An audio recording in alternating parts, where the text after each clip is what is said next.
చూడండి, ఒక గుంటూరు ఎడిషన్లో వచ్చింది ఇదేనా ఇళ్ల ప్రగతి అని.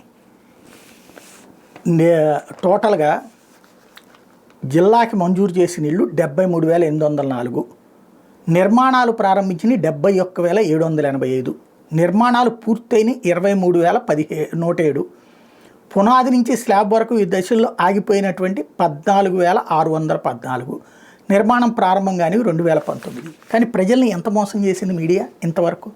ఒక్క ఇల్లు కట్టలేదు. అసలు పేదల ఇళ్ళు అనేది ఒక పెద్ద కుంభకోణం. ఇలాంటి దరిద్రపు జర్నలిజం ఏంటండి? పేదవాడికి దక్కక ఒక అవకాశం దక్కితే సాధ్యమైనంత వరకు వాడు ఆ ఇల్లు కట్టుకోవడానికి ఎదురైతే ఆటంకాలు ఎదురవుతుంటాయో ఆటంకాలని ప్రొజెక్ట్ చేస్తూ ఆటంకాలు తీర్చమని ప్రభుత్వం మీద ఒత్తిడి తీసుకురావడం మానేసి పేదోడి ఇంటిని నాశనం చేయడానికి, పేదవాడి ఇంటి కళని దెబ్బతీయడానికి జరిగే రాజకీయ కుట్రలలో మీడియా భాగస్వామ్యం అయినటువంటి సిగ్గుమాలిన జర్నలిజం ఆంధ్రప్రదేశ్కి శాపం. ఒక్కటంటే ఒక్క ఇల్లు కట్టారా అని మాట్లాడినప్పుడు నేను అనేక సార్లు చెప్పా, గతంలో ఏనాడు లేని దాదాపు 7-8 లక్షల ఇళ్ళు పూర్తయిని ఇంకా ఆల్రెడీ కడుతూ ఉన్నారు, అండర్ కన్స్ట్రక్షన్లో ఉన్నాయి అన్నటువంటిది.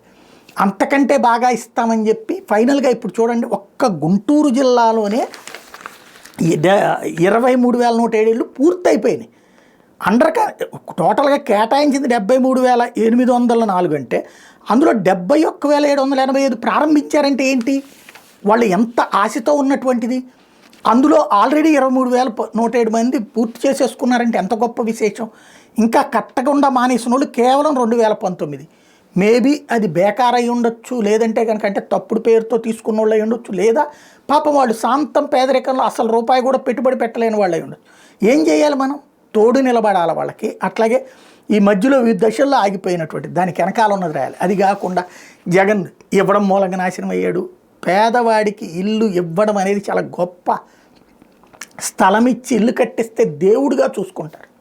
కాకపోతే మన దౌర్భాగ్యం, మన జర్నలిజం లోపం ఏంటయ్యా అంటే పేదవాడు, మనిషి, వ్యక్తి, ప్రజలు అన్న కోణంలో కాకుండా రాజకీయ నాయకుడు, రాజకీయ పార్టీ, మన కులము, మనవాడు, వాడు బాగుపడితే చాలనే దౌర్భాగ్య పరిస్థితుల్లో జర్నలిజం ఉండటం అన్నదే శాపం. అబద్ధాలని అసూగా రాస్తూ ప్రజల్ని మోసం చేస్తూ సాగిపోతుంది.